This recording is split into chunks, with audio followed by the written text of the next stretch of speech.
स्वागत करें। अभी भाई दलवीरपुर ने रचना में बताया कि दो सगे भाई एक ही मोर्चे पर शहीद हुए हों। ये मिसाल या तो 1857 में मिलती है या 1962 में। 1857 में इस इलाके के 5000 जवान और किसान प्रथम स्वतंत्रता संग्राम के महानायक राव तुलाराम की अगुवाई में नसीबपुर के मैदान में कर्नल जेरार्ड से टक्कर ले रहे थे। तो कर्नल जेरार्ड का गला काटने वाला, अपने घोड़े पर उछलकर उनके हाथी पर गला काटने वाला जो जवान था, वो जवान नांगल पठानी का राव किशन सिंह था।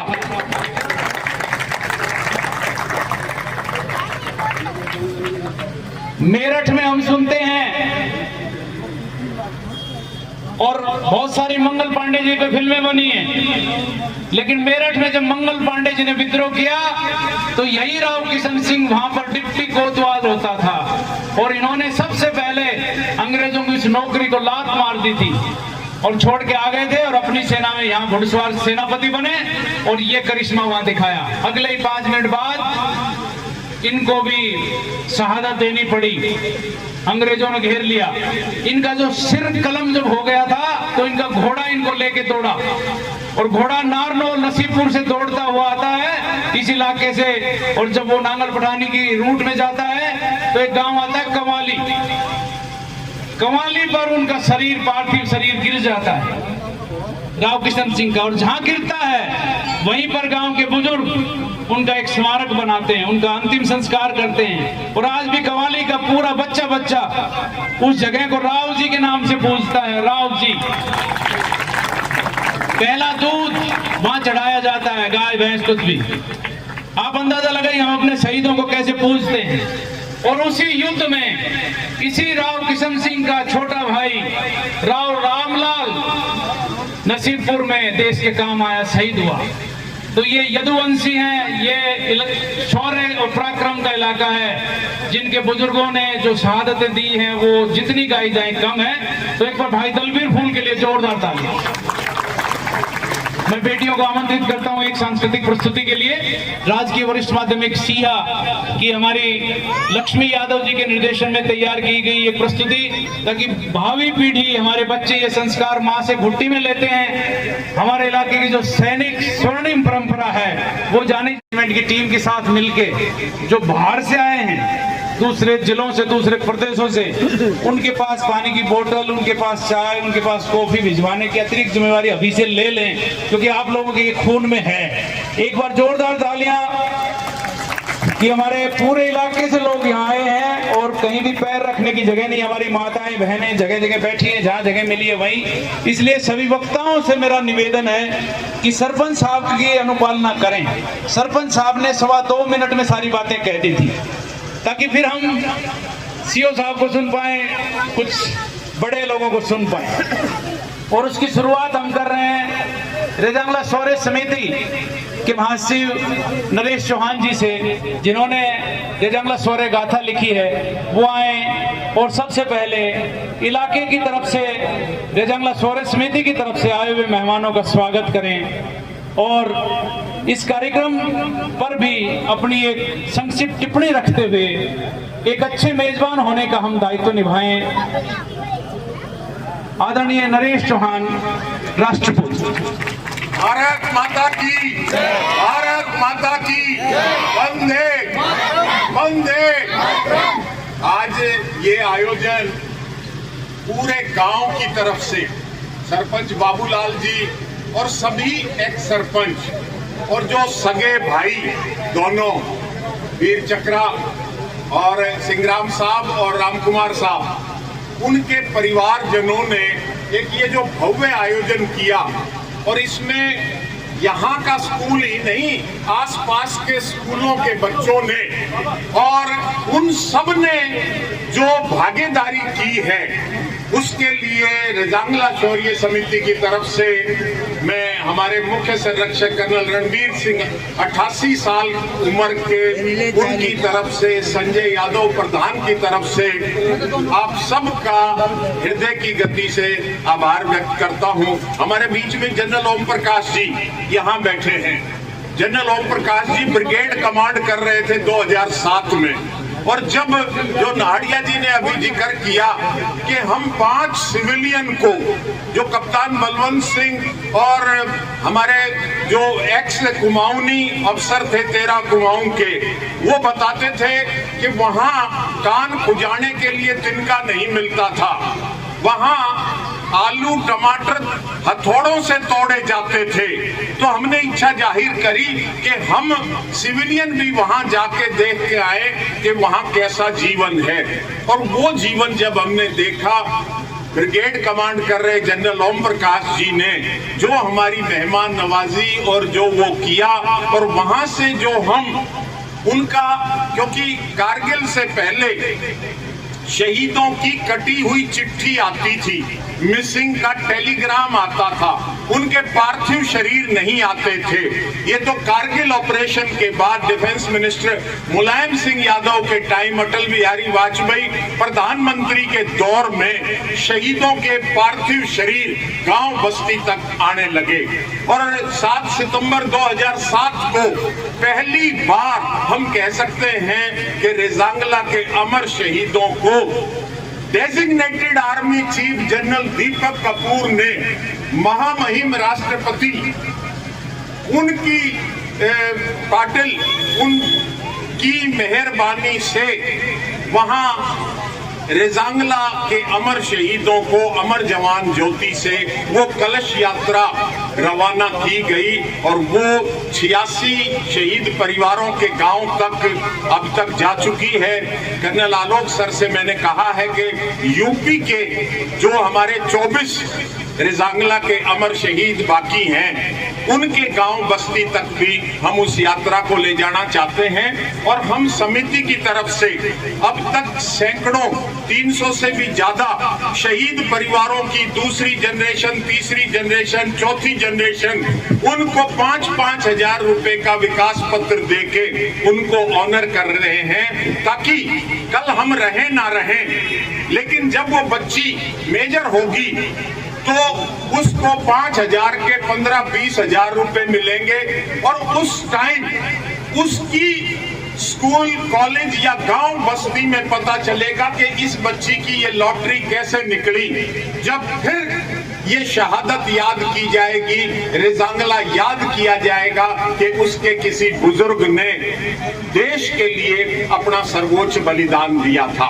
इस तरह की ये अलग अब इस अहीरवाल में, सैनिकों की खान में, गांव बस्ती में अब शहीद स्मारक बन गए हैं। और आज हमें बड़ा सौभाग्य है कि पिछले 3 महीने से CO 13 कुमाऊं का इंतजार था कि वो आए और इस सैनिकों के खान के इस जज्बे को देखें। तो ये 13 कुमाऊं इनकी रिकमेंडेशन से और हमारे जोश जज्बे से जल्दी ही अहीर रेजिमेंट भी बन जाए, ऐसा एक भाव, ऐसा एक मैसेज हम गवाना गांव की इस पावन माटी से, इस पावन धरती से देने का प्रयास कर रहे हैं। मैं रानीखेत से कमांडेंट साहब का रिप्रेजेंट करें, अरविंद साहब का, और कर्नल आलोक मेहता CO 13 कुमाऊं का, जनरल ओम प्रकाश जी का, और मेजर शैतान सिंह जी के सपुत्र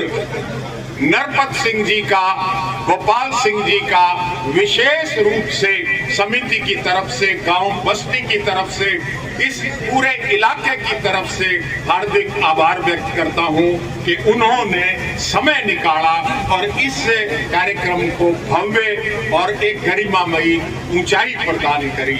धन्यवाद। जय हिंद, जय हरियाणा और जय अहीरवाल। बहुत बहुत धन्यवाद नरेश चौहान जी। और ये जज्बा जोश देखा जा सकता है कि कर्नल मेहता अपने सैकड़ों जवानों से मिलकर आए हैं पीछे, और अब भी समापन तक वो इस यात्रा को जारी रखेंगे। एक सांस्कृतिक प्रस्तुति, कुछ ऐतिहासिक पुस्तकों का लोकार्पण और फिर मंच के सामने हमारी बैठी माताओं का वहीं उनके स्थान पर जाकर उनका सम्मान, ये सब कर्नल साहब अभी करेंगे।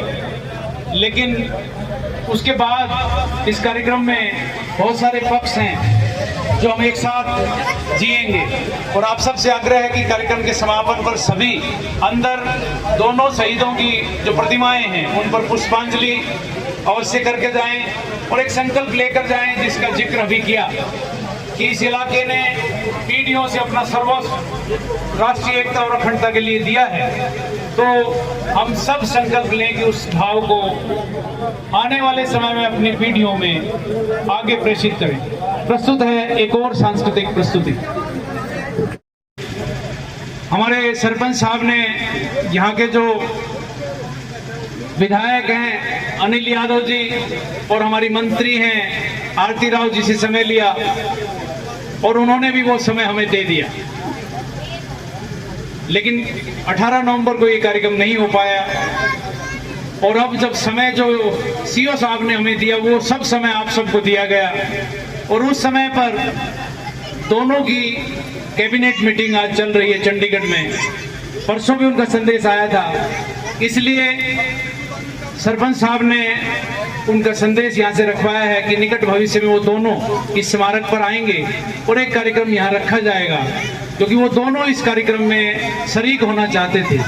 तो एक बार आइए हम उनका भी आभार ज्ञापित करें कि उन्होंने सेना को प्राथमिकता दी और उन्हीं के अनुरूप आना स्वीकार किया।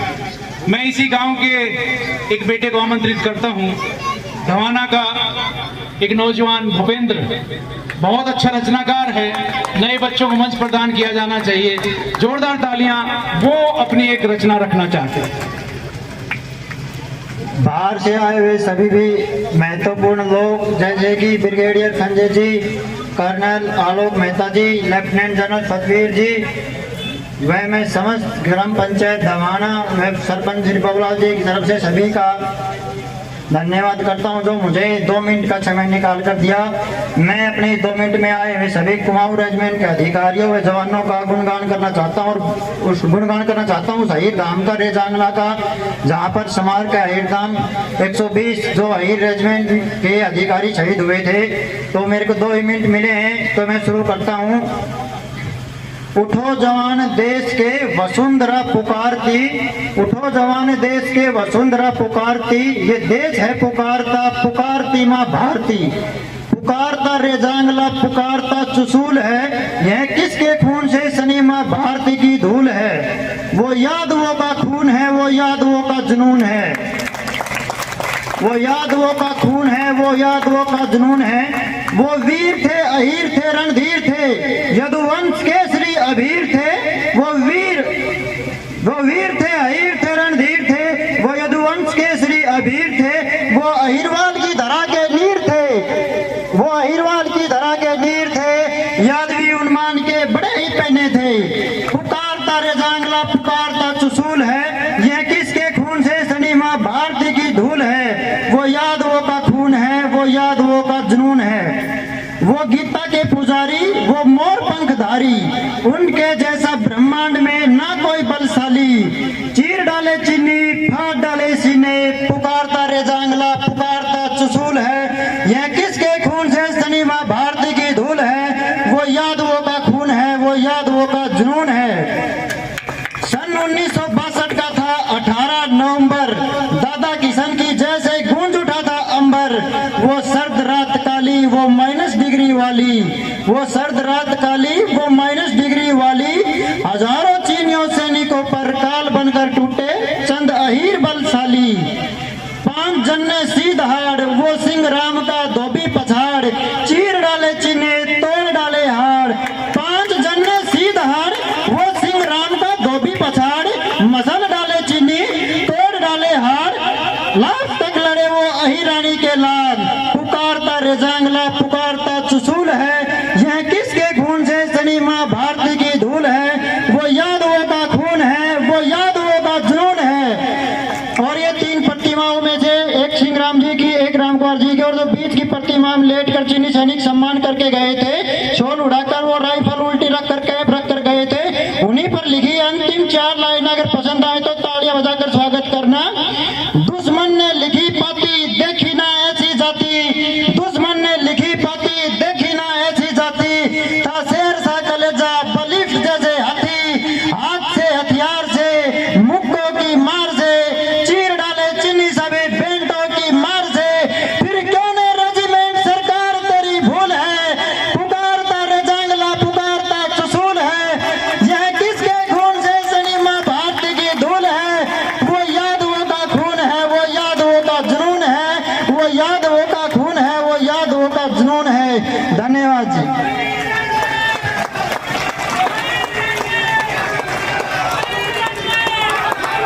लीजिए एक साथ करते हैं। कई बार एक कॉर्नर से आवाज आती है, दूसरे चुप रहते हैं, कोई चुप ना रहे। Ahir regiment, Ahir regiment. और अभी बेटे भूपेंद्र ने जो बात रखी, इस गांव का एक बेटा है जो ऐसे लिखता है, उसके लिए आपकी तालियां आए एक बार जोरदार। और उसको देख के मैं नीचे से फोन मांग के लाया एक बेटी के पास जो रिकॉर्डिंग कर रही थी कि मैं 4 पंक्तियां सुना पाऊं। जिन कंधों से रही वतन की रक्षा पूरी है। दोबारा सुने, बुजुर्गों के चरणों में समर्पित करता हूं। जिन कंधों से रही वतन की रक्षा पूरी है, उन कंधों पर सुनो कौम का नाम जरूरी है, उन कंधों पर सुनो कौम का नाम जरूरी है। क्यों? 57, 47, 62, 65 चीर बगाए, वीरों में अतिशूर वीर तब जाकर हीर कहाए, महाभारत रणधीर बताए सेना पूरी है, उन कंधों पर सुनो कौम का नाम जरूरी है। इसी कौम ने पूरे हिंद में है इतिहास रचाया, सबसे ज्यादा बलिदान कर हिंद का मान बढ़ाया। घर घर सैनिक इसमें तेरा नूरी है, उन कंधों पर सुनो कौम का नाम जरूरी है। गाइए, उन कंधों पर सुनो कौम का नाम जरूरी है। ऐसी एक ऐतिहासिक किताब का विमोचन करने के लिए मैं आग्रह करूंगा कर्नल मेहता जी से और सभी मेहमानों से, और वो रचनाकार हैं जिन्होंने 1 दर्जन किताबें अहिरवाल के इतिहास पर लिखी हैं, और खासकर सबसे चर्चित उनकी पुस्तकें जो हैं वो रेजांगला के इतिहास पर हैं, अहीर रेजिमेंट पर हैं। Major TC. राव की इन पुस्तकों के लोकार्पण के लिए प्रथम पंक्ति में बैठे हमारे सभी मेहमान मंच पर सादर आमंत्रित हैं। आज इस पुस्तक का लोकार्पण हो रहा है। उस पुस्तक का नाम है रेजांगला में अहीरों का बलिदान, सत्य और न्याय के लिए संघर्ष। यानी मेजर टी.सी. राव बताते हैं कि जो पैरामीटर होते हैं परमवीर चक्र के लिए, और जो भी हमारे जितने सैनिक हैं रेजांगला में, उन सब के लिए 1 परमवीर चक्र और 8 वीर चक्र कम है। वो अपने संबोधन में बताएंगे, लेकिन पहले पुस्तक का लोकार्पण हम देख रहे हैं। सब जल्दी लेके आए एक यादगारी फोटो। हमारा प्रिंट इलेक्ट्रॉनिक मीडिया जो कि राष्ट्रीय चैनल तक ये जाएगा, सभी राष्ट्रीय पत्र पत्रिकाओं के प्रतिनिधि यहाँ मौजूद हैं। बाकी मेहमानों से मैं निवेदन करूंगा कि वो कृपया जल्दी से स्थान ग्रहण एक बार कर लें और हमारे बुजुर्गों की मदद करें कि उन्होंने अपना सर्वस्व दिया है। सर ये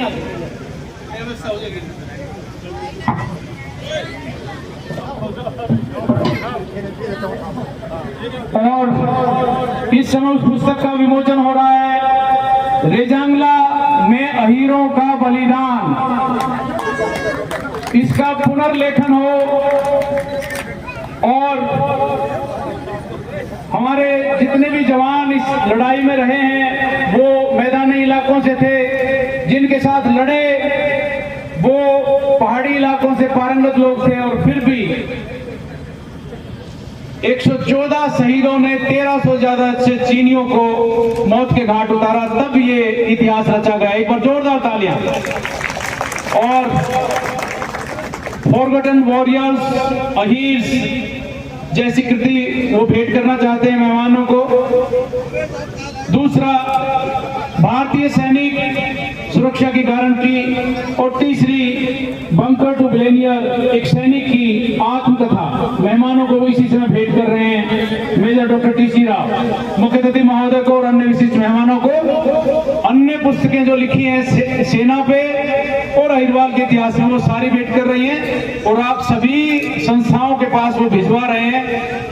नाहड़ की लाइब्रेरी में ये सारी उपलब्ध है। नाहड़ का एक ऐसा स्मारक है, हमारे हवलदार ताराचंद यादव का, सूबेदार मेजर अमर सिंह यादव की टीम उसको संभाल रही है। वहाँ एक बहुत अच्छा कोचिंग इंस्टीट्यूट चलाया जा रहा है बच्चों के लिए, निःशुल्क लाइब्रेरी है और वो दिन रात खुली रहती है वो लाइब्रेरी। कंप्यूटर्स हैं वहाँ और बहुत सारे बच्चे वहाँ पढ़ते हैं। हमारे सारे एक्स सर्विसमैन जो नाहड़ के हैं वो वहाँ ड्यूटी देते हैं और तब जाके उस सारे खर्चे को वहन करते हैं मेजर डॉक्टर टी.सी. राव। तो ऐसी लाइब्रेरी एक यहाँ हो और धमाना के गाँव के बच्चे यहाँ पढ़ें, ये कुछ प्रकल्प बनाने का प्रारूप है। अब मैं आग्रह करूंगा, पहले सम्मान करवा रहे हैं कर्नल, अच्छा पहले सीओ साहब परिवार का सम्मान करना चाहते हैं। पूरा परिवार एक साथ आए और ये सम्मान ग्रहण करे। कुछ वो ऐतिहासिक छायाचित्र लेकर आए हैं परिवार के लिए। ये फोटो आज से 30 साल पहले दैनिक ट्रिब्यून में मैंने एक स्टोरी लिखनी चाही, तो मैंने स्टोरी तो लिख ली, मेरे पास फोटो नहीं थे इन दोनों शहीदों के। और ये फोटो डॉक्टर ईश्वर यादव ने मुझे मुहैया कराए थे। आज तक ये फोटो साफ नहीं है, लेकिन कर्नल साहब पहली बार परिवार के लिए फोटो लेकर आए हैं रेजिमेंट से बनवा कर, परिवार को भेंट कर रहे हैं और परिवार के बड़े इसको ग्रहण कर रहे हैं। हमारी बुआ जी भी आ रही हैं, आ जाएं आप भी। हमारे भाई परिवार के सभी सदस्य आ जाएं, आप बधाई के पात्र हैं। भाई नित्यानंद जी, कृष्ण कुमार जी, सतबीर जी, नायक धर्मवीर जी, बेटा प्रवीण और हमारी बहन भी आ गई है मंच पर। एक और जोरदार तालियां। इस परिवार ने एक इतिहास रचा है कि अपने पुरखों की जो विरासत शहादत थी उसको चिरस्थायी और प्रेरणापूर्ण बनाने के लिए लाखों रुपए अपने नेक कमाई में से लगाए। और इस यात्रा में हमारे शहीद परिवार का सम्मान किया जा रहा है सीओ साहब के द्वारा, 13 कुमाऊं के द्वारा और आप सब के द्वारा। इसलिए आप वहीं बैठे बैठे जोरदार तालियों से में शामिल हों। धन्यवाद। आप सब सभी कृपया परिवार स्थान ग्रहण करें।